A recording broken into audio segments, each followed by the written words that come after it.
Well, good evening and welcome to the penultimate lecture of this year's series of lectures to the Bibliographical Society. Before we begin, could I ask the Secretary to read the minutes of the last meeting?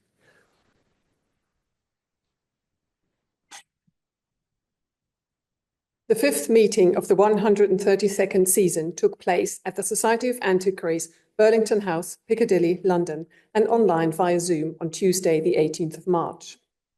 Dr. Nicholas Bell, President, was in the chair.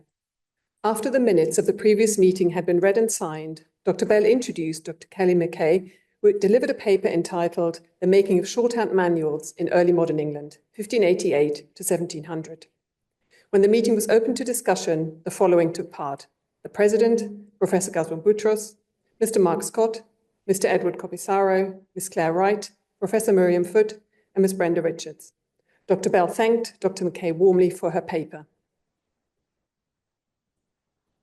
Thank you. Are you happy that I sign this as an accurate record?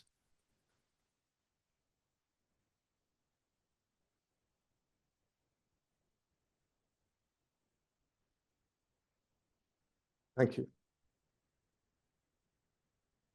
Well, this evening's lecture is named in honour of one of my most illustrious and most industrious predecessors as President, Graham Pollard.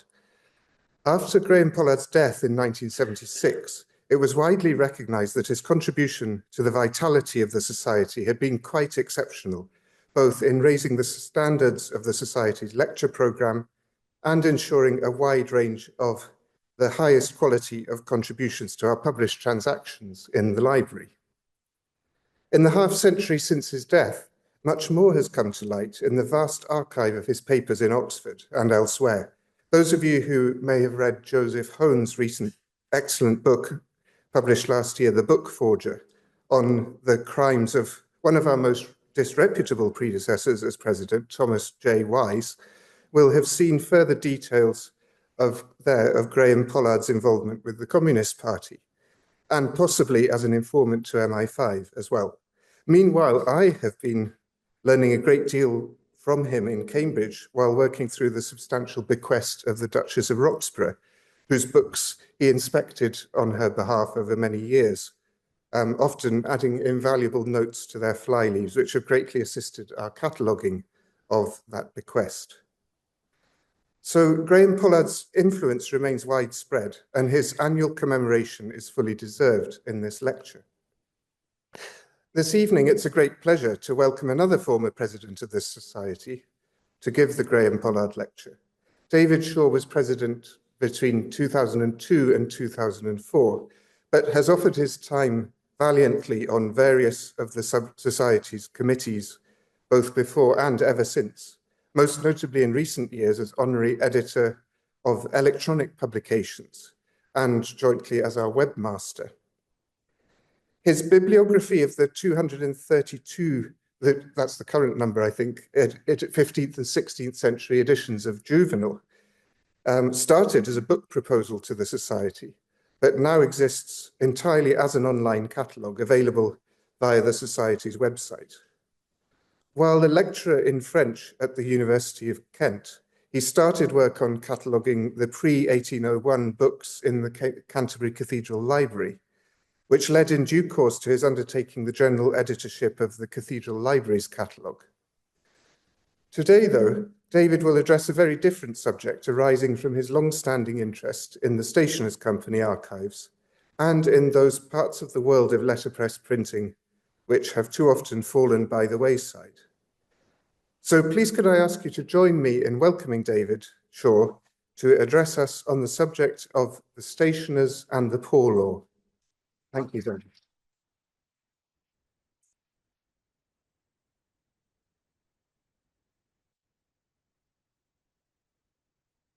Thank you very much, Nicholas. You've suitably preempted part of my first slide, so it'll shorten this evening's proceedings.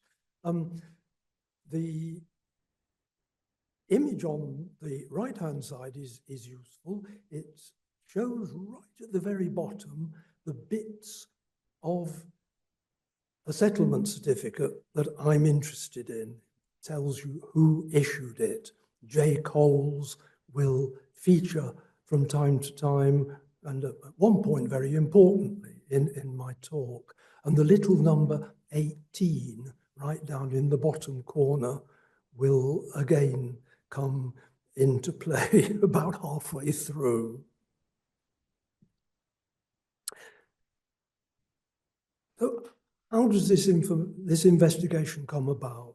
You all know that I don't work on the poor law. I don't work on the 18th century very much. I'm out of my comfort zone here, but I've been out of my comfort zone before. The image is the reading room in the Archives and Library at Canterbury Cathedral, where, as Nicholas said, I directed a catalogue project. Do I need to speak up more? Right, please indicate if I was afraid of being too close to the microphone. Good, good. When I directed the catalogue project, we didn't catalogue printed items in the archives, partly because we didn't know they were there. With the archives now having a proper printed catalogue, it's possible to discover them. So 6 or 8 years ago, I started to add printed books from the archives onto our printed books catalogue at the cathedral. And then when I was running out of things, I discovered that some of the parish archives had quite large stores of printed forms from the 18th century. And in an odd moment, I went through one of these and discovered that a number of them had imprints of the stationers who produced and marketed the forms. And that's where this investigation started. It looks at the bureaucratic requirements of the old poor law. That is essentially the 18th century. I used the ESTC cutoff date of 1800. And I shall be looking at the London law stationers in particular, at regional stationers dabbling in the same market. I shall be thinking about non-book bibliography and a slight mention to jobbing printing. Jobbing printers are largely anonymous, but they lie behind a great deal of what I've been investigating. And finally, I shall be showing off some GIS data visualization, which I've been programming and I'm quite proud of.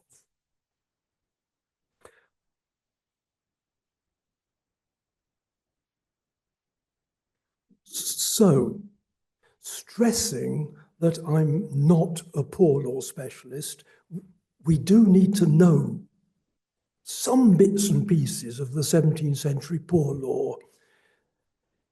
It was a parish-based system for the relief of paupers funded by the parish rates.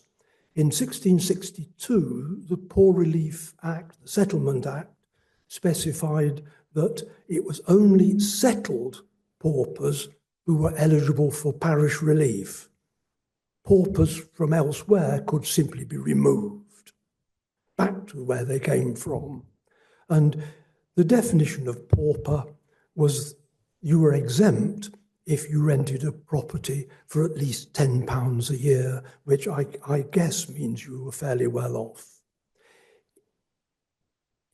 In 1697, this was further complicated and tightened up by a new Settlement Act, which required a certificate if you wish to settle in another parish. We'll look at this in further detail.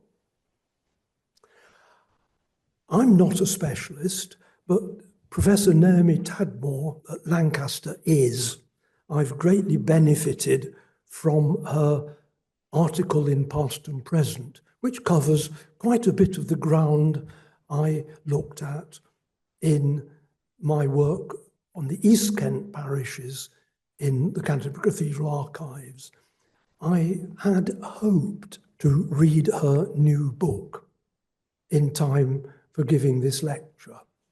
This time last year, Cambridge University Press said it was due for publication in August. That then moved on to September. When I tried to order it in September, it said that it might come out in February. I thought, February to April is just about time to make sure I don't say wrong things. And as you can see, when I took this slide, its expected publication is May. And in fact, if you look now, at least last week, expected publication in July.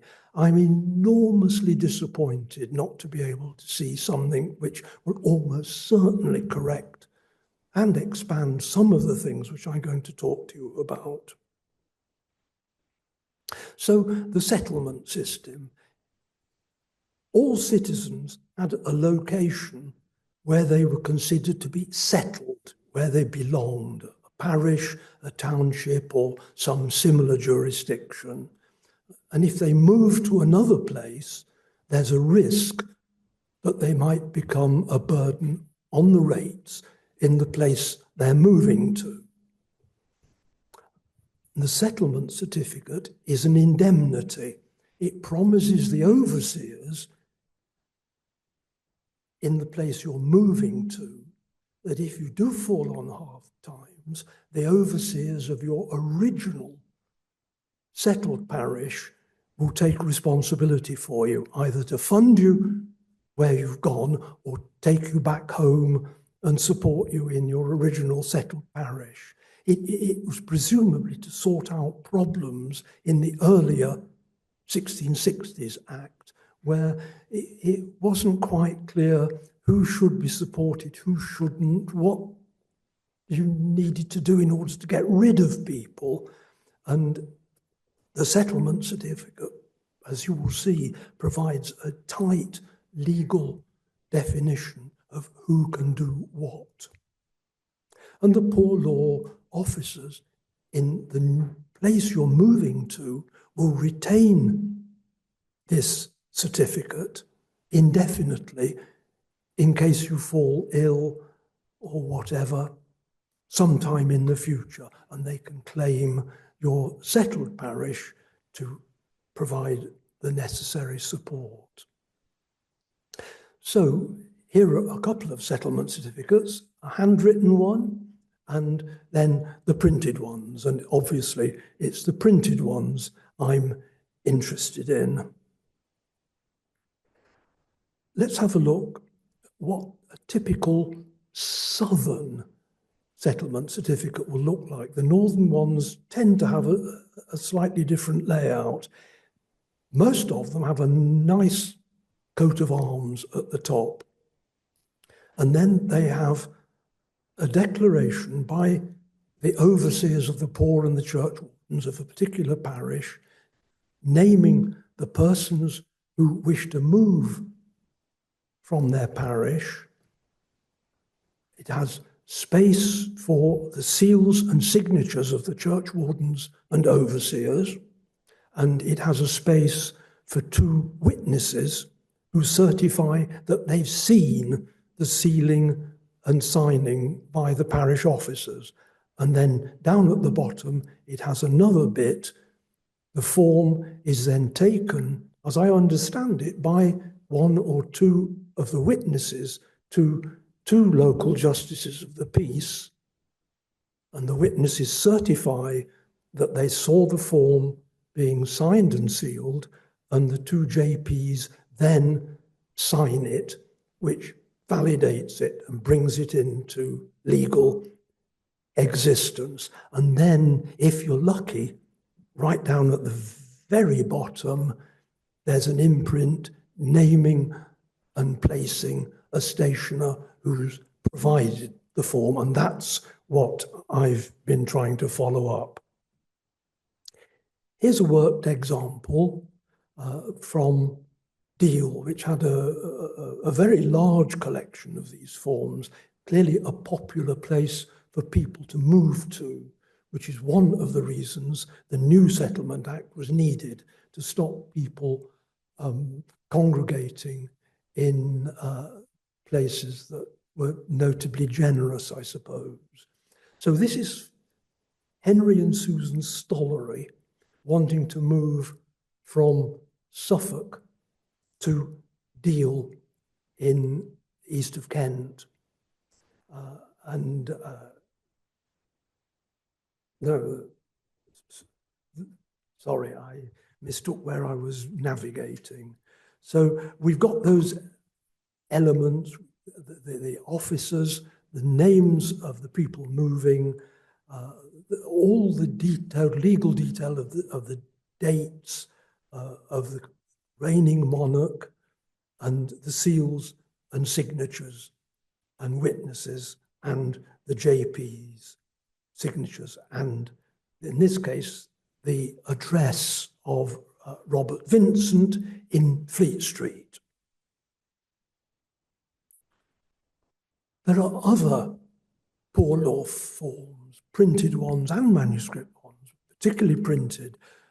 If you're settled somewhere and the parish thinks you shouldn't be there and wants to be rid of you, you need the Justice of the Peace to provide a removal order to get rid of you.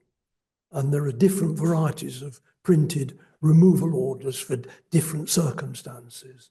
And then there needs a printed form for appealing against a removal order and appealing against an appeal, presumably, as well. There are separate forms for getting rid of rogues and vagabonds to where they came from. There are printed passes which authorize the constable to take you from place to place to place to get back to where you came from and to be looked after on the way.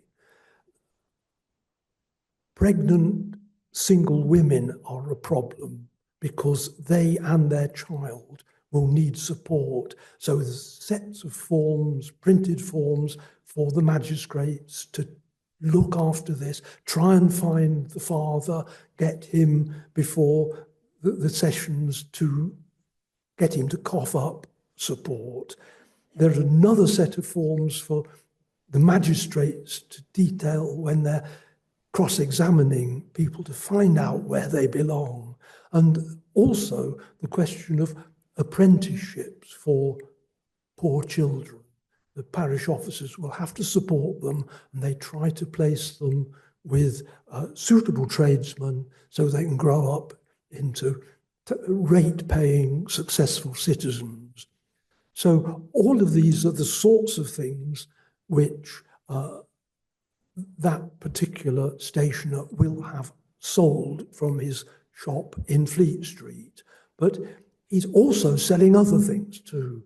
Very few of them will manage simply as law stationers. So he's selling standard things, prayer books, plays, sermons, as well as law reports and tax collectors' forms and standard stationer stuff, copybooks, ink, lottery tickets and all sorts. We have a mixed economy here.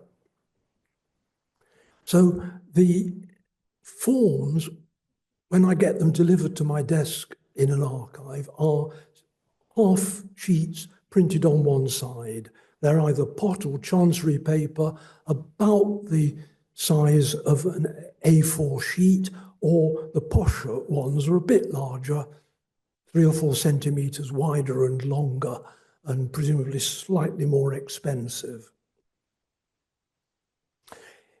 In my current research, which obviously started in Canterbury, which I mined extensively, and then in Maidstone, the London Metropolitan Archives, and various other ones, Yorkshire, Cheshire, Lincolnshire, Suffolk, and Cornwall. I've examined 77 separate parish archives so far. There are more to come. Over 4,000 individual documents, mainly settlement certificates, And I've identified over 400 different distinguishable printings of settlement certificates issued in this 100-year period, average of about 10 forms discovered for each identifiable separate printing. And here are the parishes that whose archives I've examined. You can see that there's a heavy cluster down here in East Kent. If I clicked on the interactive map, which I won't do at the moment, the interactive map will enable me to zoom in and click on any of the dots, and a label will pop up to tell me where that is. And you can see that there's a large area here yet to be covered.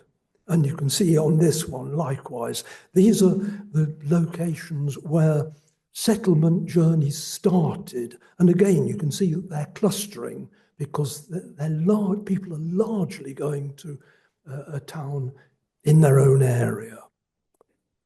So my software enables one to go in closer than that. And again, you can click on an individual parish with the interactive map. And let's see if it works. Yes, it does. And you can zoom in and it will tell you where each of the points of departure were.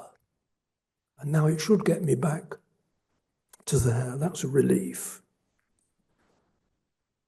We'll look at some of those later on. So, for the bibliographical part of the audience, what are my methods for identifying 400 different printings? If I've got a pile of settlement certificates on my desk and I take the first one, how do I find out if it's one of the 400 that I've already seen and then record the extra details for it, or it's a completely new one and I've got to make a new entry on my database for it? How do I distinguish 400 settings without spending half the morning going through each of 400? And it would be impossible to do any work like that. The imprint with the stationer's name and address is an obvious point. You can cluster those easily, but many of the forms are in fact anonymous. They don't have an imprint. You've no idea where they originated. And again, another goal, as with incunable printing, is can we start to think about where, from the evidence of their distribution, where they might have originated.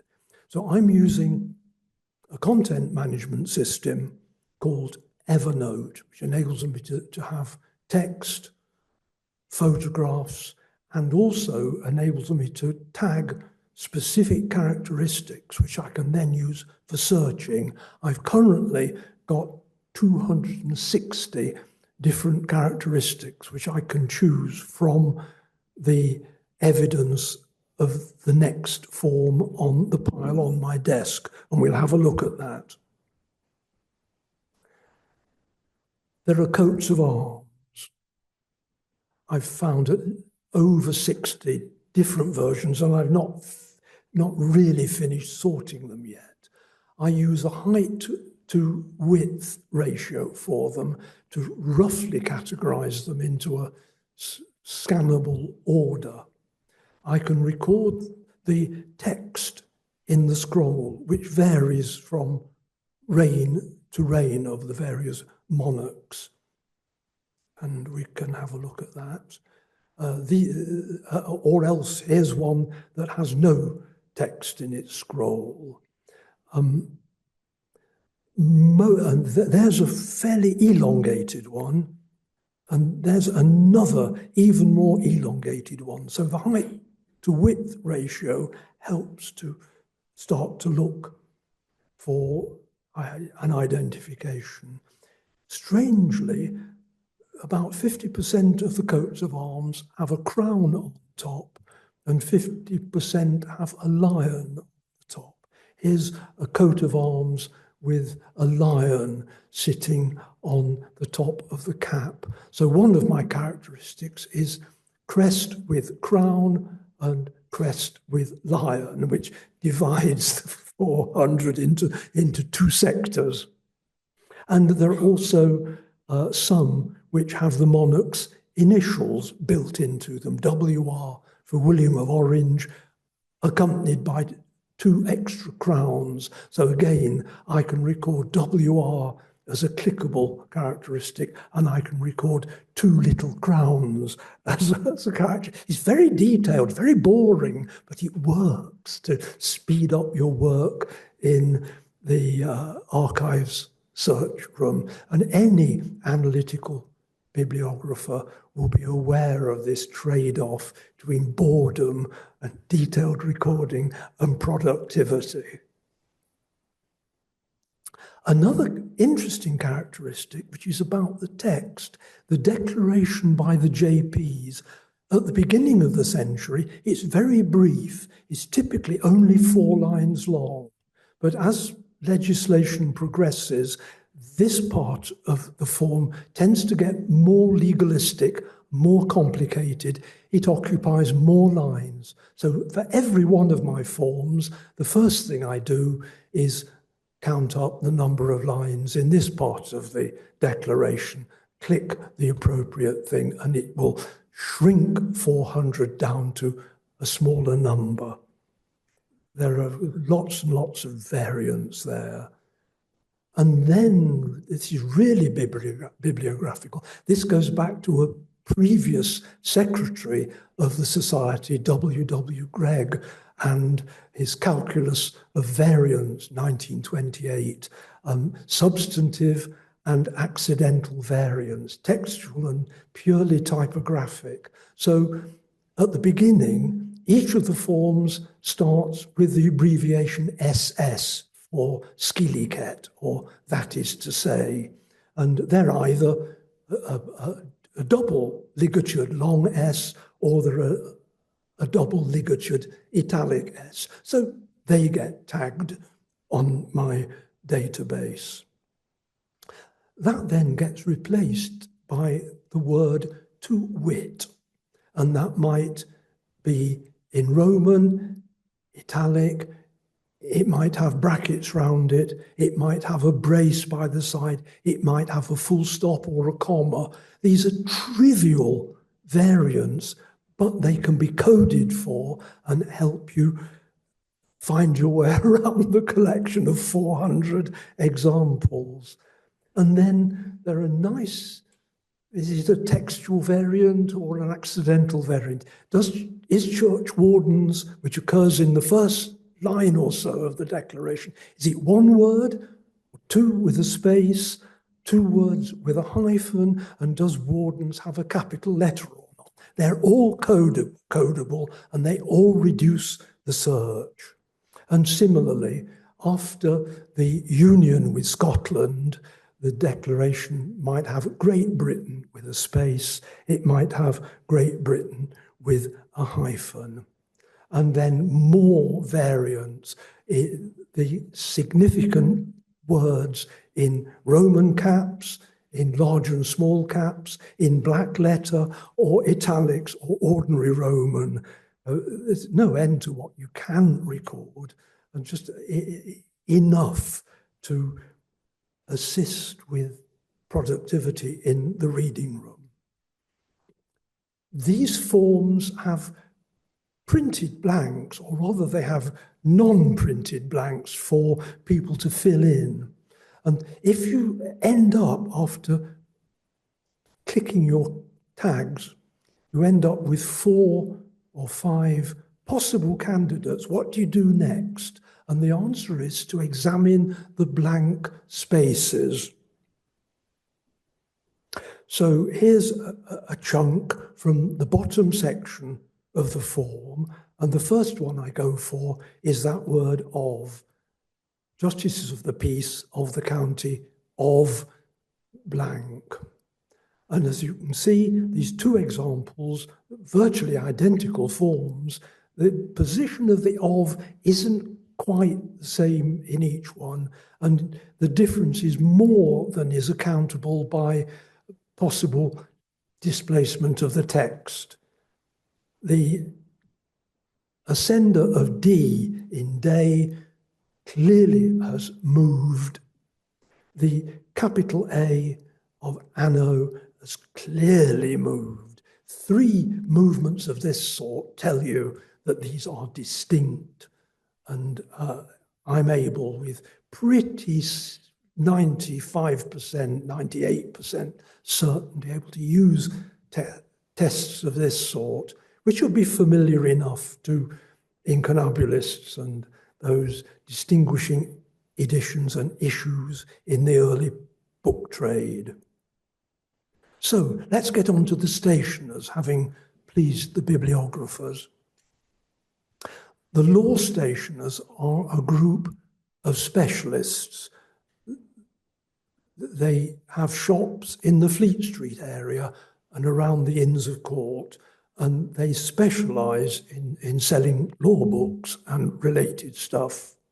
So the firm of John Coles, which we saw in the very, very first slide, is one of them. And we saw the number 18, which was the internal stock call number for his settlement forms. He had a numbering system which runs to over 80 numbers for the variety of forms and pamphlets and things that he held in stock. And one assumes that it was necessary to have a system of this sort to make sense of his warehouse and incoming requests from customers. So there are a small group of these law stationers.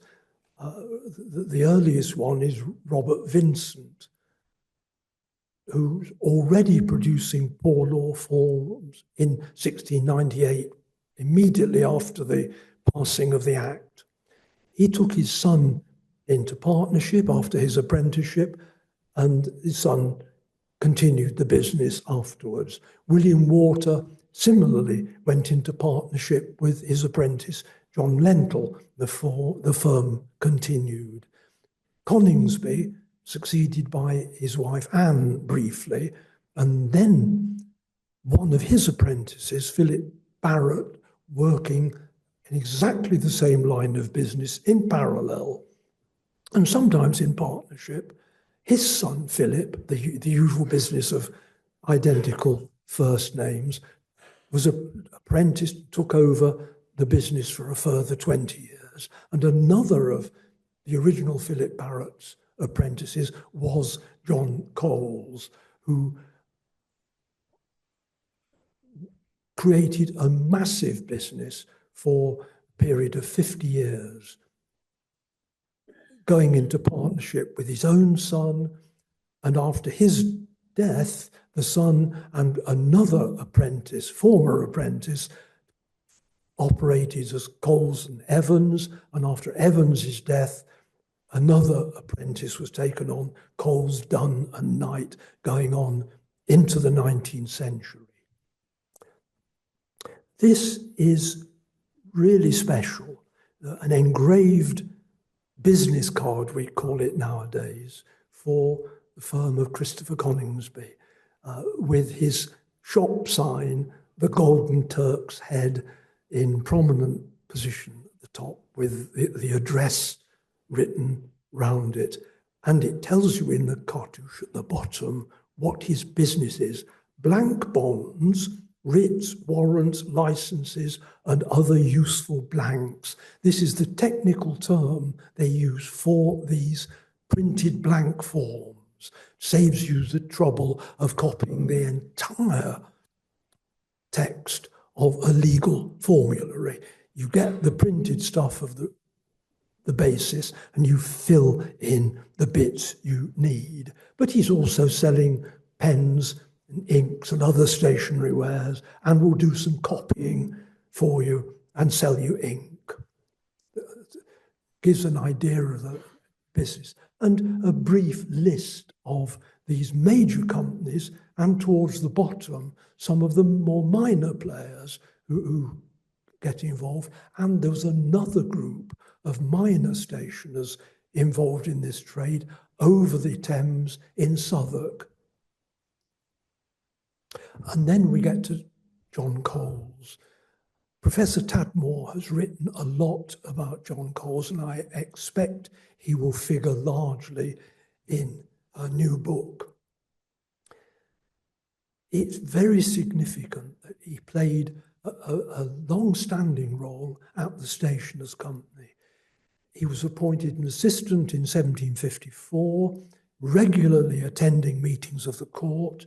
In 60, he became under warden, the following year upper warden, and the following year master of the company for 2 years. It's a bit like the Bibliographical Society's vice presidents, if they'll excuse my saying so, bubble up, and eventually you end up in charge.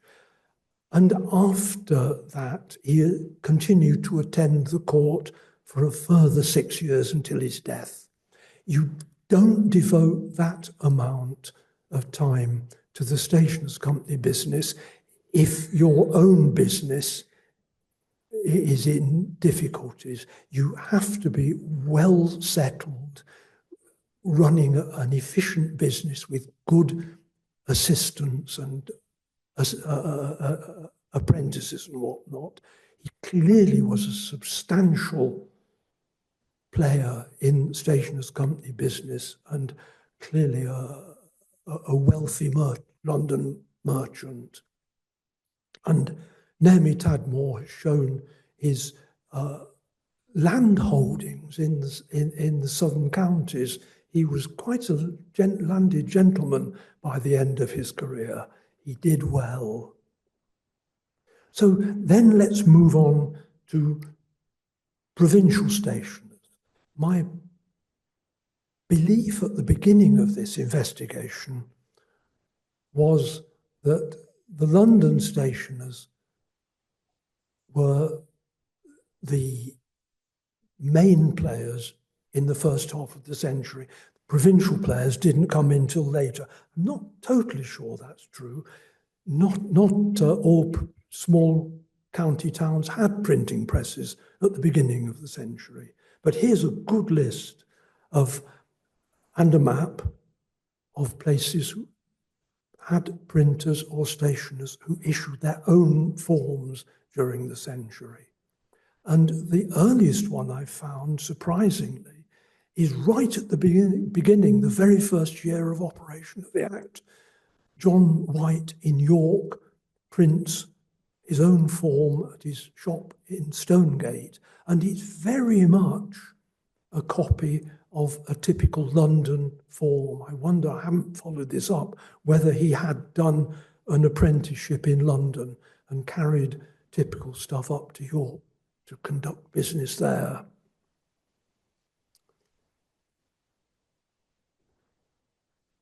Then there's the question of the anonymous forms.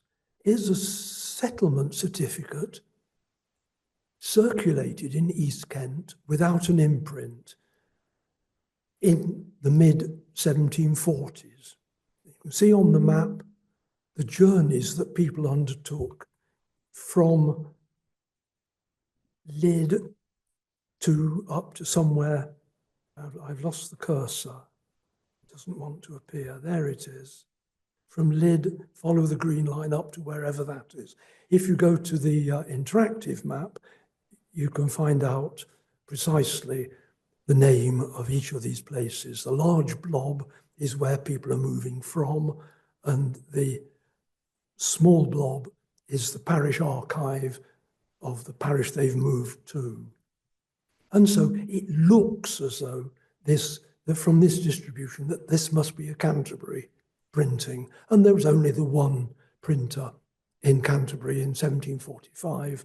So this is almost certainly a James Abry production. So my maps here are produced by GIS software I've been writing written in Python using a Plotly graphics library to enable me to visualize things of this sort, to try to work out, again, the distributions of production of these certificates. So here's a removal order. It says it's printed in Canterbury, and that means it must be James Abry again. He was the only one in 1721. And you can see that it's largely been distributed in, totally distributed in East Kent, but one of the forms was to remove someone from Canterbury to Llandurnog in Denbighshire. So again, the graphics ability, data visualization is obviously apparent here, and I've used it quite a lot. So many of the forms were still handwritten. On average, parishes were receiving 1 or 2 printed forms each year, and presumably were issuing the same number for outgoing movements. There are 12 or 15,000 ecclesiastical or civil parishes and non-parochial townships and other legal entities. So maybe 50 or 60,000 movements a year requiring a printed blank form, plus all the handwritten ones. It's a considerable body of jobbing printing involved here, and the law stationers supplying the printed blanks were, on the whole, wealthy men. And we've looked at the additional forms, removal, examinations, pregnancies. Now let's look at the availability of the printed blanks. Where did the parish officers get their forms from?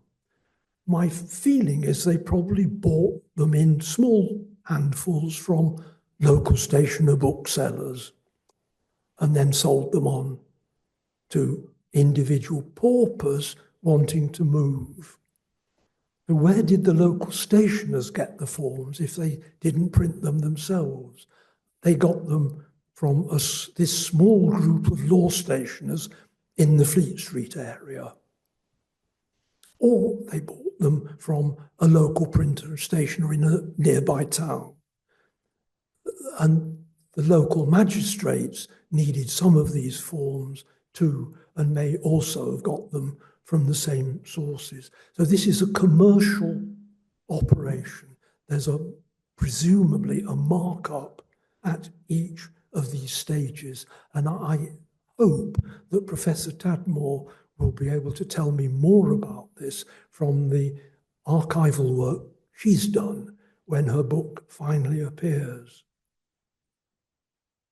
So the London stationer orders printed forms from a nearby printer, jobbing printing. He could sell them retail to individual customers, could sell them to regional stationers through the normal trade networks as a wholesaler.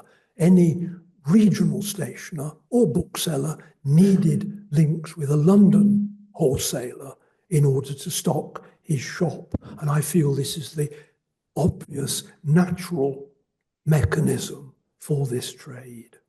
And they could also sell them on to individual customers, sell them in batches to the overseers, who could themselves sell them to individual customers.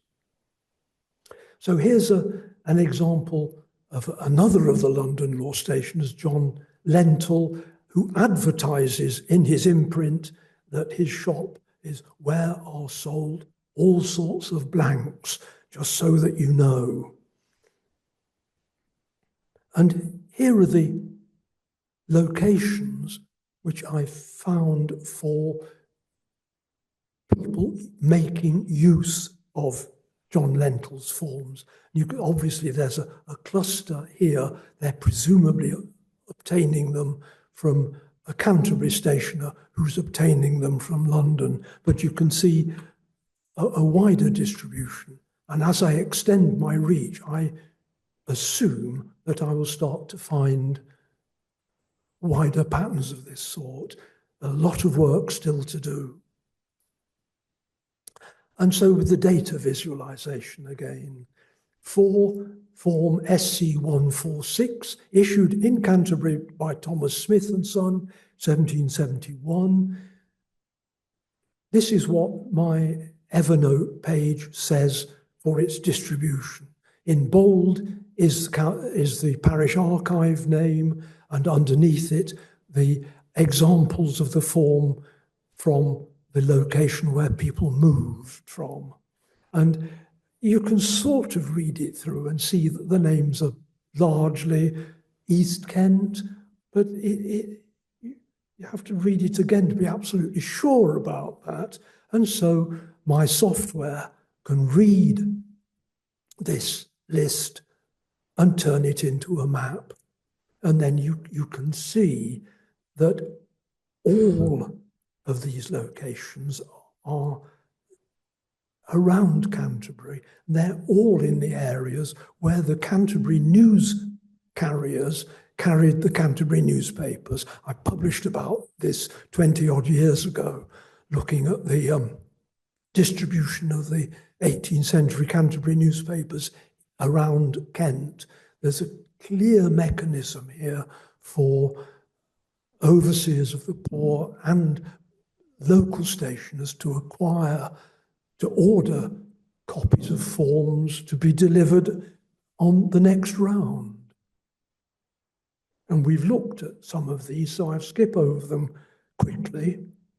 The removal passes, this case for a rogue and a vagabond removed from from Dingley back to Deal, and the form sold by Dicey in Northampton, the famous chapbook producer. And an appeal. The town of Howth appeals against an order that Thomas Elvey should go back there. The appeal is refused, and they're told they've got to put up with him and look after him. This one's very sad. The church wardens won't support him. There's an appeal, and they're summoned to meet the justices of the peace in the Saracen's Head in Ashford to show cause why relief should not be given. It rather sounds as though his case is already decided. And this one, form printed by Strawn and Woodfall, law printers to His Majesty. So again, you can see the range of importance of some of these stationers. And the bastardy examinations, which I've already mentioned. And finally, how far did people move? Just next door, this is someone moving from the borough of Staplegate into the precincts of Canterbury, a few hundred yards. The borough of Staplegate is 2.5 streets just outside the Mint Yard of Canterbury Cathedral, which was a separate legal entity, had its own overseers and issued its own certification, just a hop the other side of the precinct wall. Another short hop from outside the city wall into a city parish in Canterbury. But then you get further journeys. This one from near Doncaster to Faversham, 240 miles in this case, and a quite different and very poorly printed settlement certificate with lots of misprints in it. I suspect it's a Yorkshire production. And then some more distance. You can click on the link and see the maps, but I'm already running on time, so I won't show those. In my final slide, I've got a link to my website where you can download a page, download the PowerPoint file and some other explanations of what I've been up to in this exploration, including and then you can click, let's click on that one. And you can see the movement from Great Bedouin to Deal. And click that down, there we are. And including one from Northumberland to Deal, a journey of 400 miles, which will almost certainly have been made by sea. Deal is a port, Sandwich is a port in East Kent. There are a number of journeys. The one from Lansalos, 320 miles to Sandwich, almost certainly a journey by sea. And then the conclusion.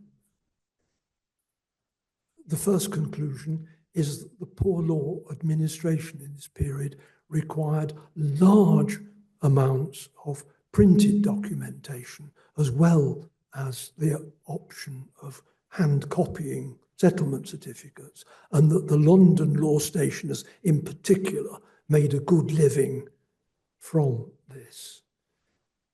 It shows the need for detailed bibliographical recording of the surviving printed forms to have any hope of seizing control of this amount of data. And I'm still willing to carry on doing it. And it suggests that behind the scenes, there are the anonymous small printing shops doing anonymous jobbing printing, this sort of thing, along with lots of other sorts of small jobs. And again, it shows how, for this sort of thing, you can use GIS, Graphical Information System software, to help with interpretation. This isn't my discovery. Early printing specialists are increasingly using GIS software to help visualize the data that they've got. So there we are. You've got my website, you've got my blog, my email address, and the file name here, docs.djshaw.co.uk/poorlaw, which will download you a file which will enable you to download the PowerPoint if you'd like to explore it further. Mr. President, thank you very much.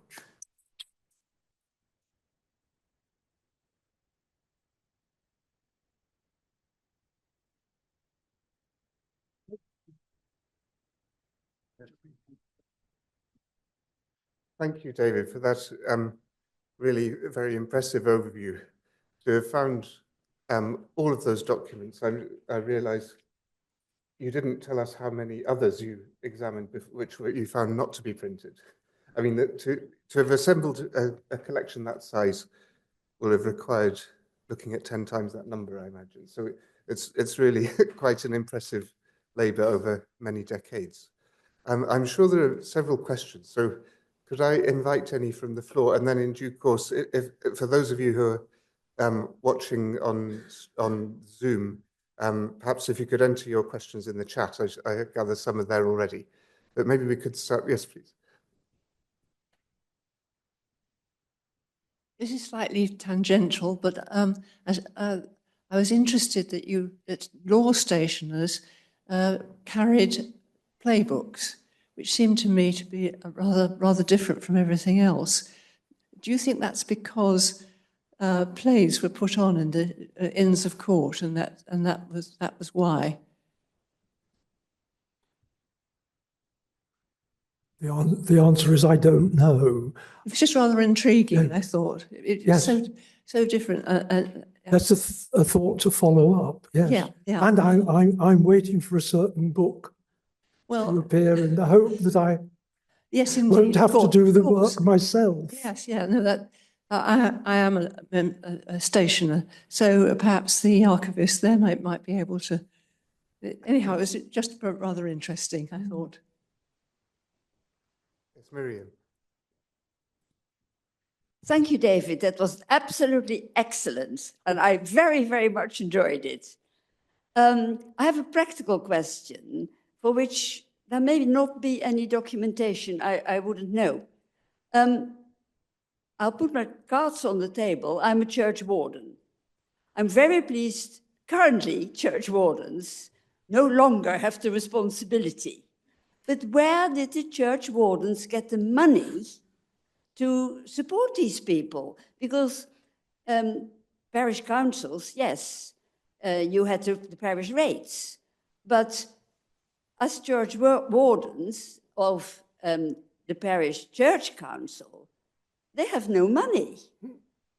The answer is easy. The Tudor legislation allowed the overseers of the poor, they appointed the role of overseers of the poor in order to administer a parish rate for this purpose. So The money was provided. Naomi Tad will tell you much more about this. She's gone into it in lots of detail. The accounts of the 18th century overseers of the poor detail this. Each year they have to decide a parish rate for precisely this purpose. So I've not researched this because I know social historians and economic historians, it's their territory. I've trespassed on their territory sufficient already without wanting to go there. But yes, this was the routine method. And of course, people were reluctant to pay. They would like the parish rate to be as little as possible, which is why there was a mechanism for getting rid of people you didn't need to support. So the church wardens simply were administering what they were told to administer rather than provide the relief themselves from the parish. Right, thank you. Yeah, the church wardens, I don't know the relative importance of the two, but there were two overseers, two church wardens, and they were jointly responsible for managing the parish rates. Thank you. Kelly McKay, did you have a question? Thank you so much. That was wonderful. I was wondering if forgery or piracy are part of this story at all. Is piracy part of this story, forgery?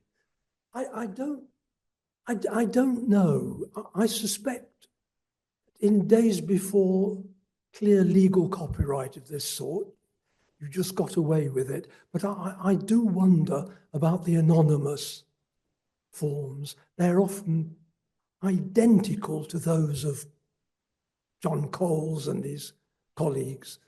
Sometimes I've discovered one of, say, Coles's form with the foot cut off. I can identify the top of the form as definitely John Coles's form number such and such. And very, very occasionally, I've found the cut line reveals just the tops of the ascenders of the imprint, which you can then match up exactly with the appropriate one. And I suspect that is of some local stationer not wanting you to go direct to John Coles to buy. But there are all sorts of interesting questions of this sort. How much did it cost a poor family to buy one of these certificates with the markup which went on? Did church wardens who wanted to get rid of people bear the cost of the form to send them somewhere else? Or did they want to reimburse their purchase of the forms from a local stationer? I hope there are answers to this question, but not from me. I think we have some questions online as well. So, David, would you? Thank you. David, I have two questions online. First one, possibly affecting print runs and sales, some of the forms have the pertinent year printed, while most seem blank. Any observations? Most don't have a date and seem blank, but some have a date of printing. Do you Yes. I don't think any of the forms have a full year date printed.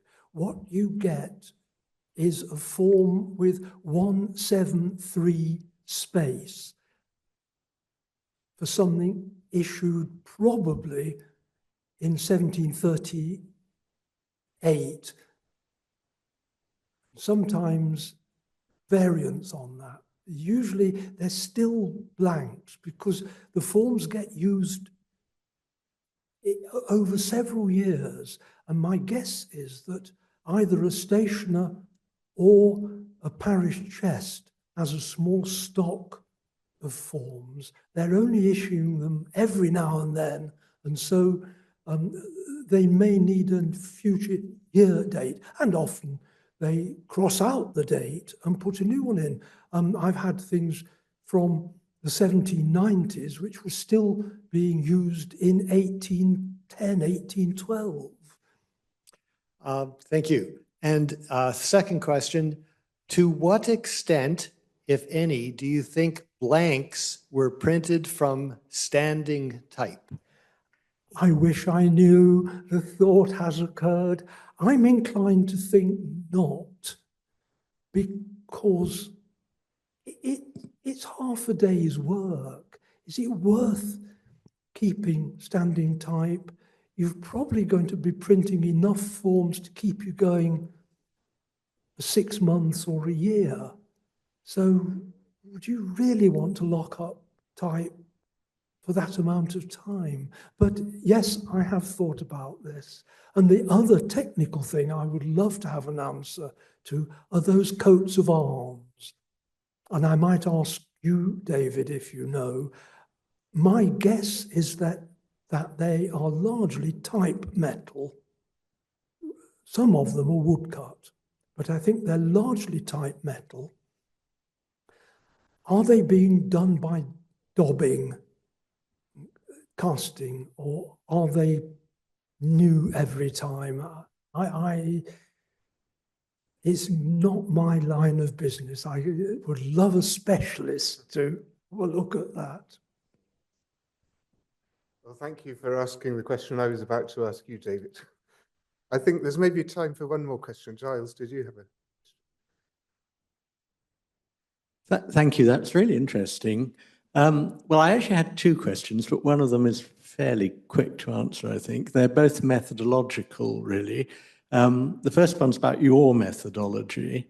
With your 60 or 70 different characteristics that you're now testing the forms against, presumably you started out with a smaller number and it's gradually got bigger and bigger. And does that mean that you have to keep going back to the forms that you first examined to test them against the new ones? Yes, it's the usual database problem as you continue to work, develop. It's a pain. Very, very appropriate question, Giles. Thank you, and I'm sorry about that. My other question is really about the methodology of the process that ends up with the forms being in record offices. So these forms are kept by the parish officials, and they're brought to the parish officials either by the people who are receiving poor relief or by other parish officers. Is that the way the process works? Yeah, I think we'll wait for Naomi Tadmore's book to go into that sort of detail. My feeling is that by and large, it's a straightforward transaction. The poor people turn up, they give the form to the overseer because it assures them that they can live in that new parish, and that the things are put in the parish chests forever until the parish records get sent to a 20th century record office. The parish officers very often carefully number them. They're usually folded, and then they're numbered and indexed along the top. You can see activity, organizational activity going, which is interesting, but it's beyond what I'm looking at.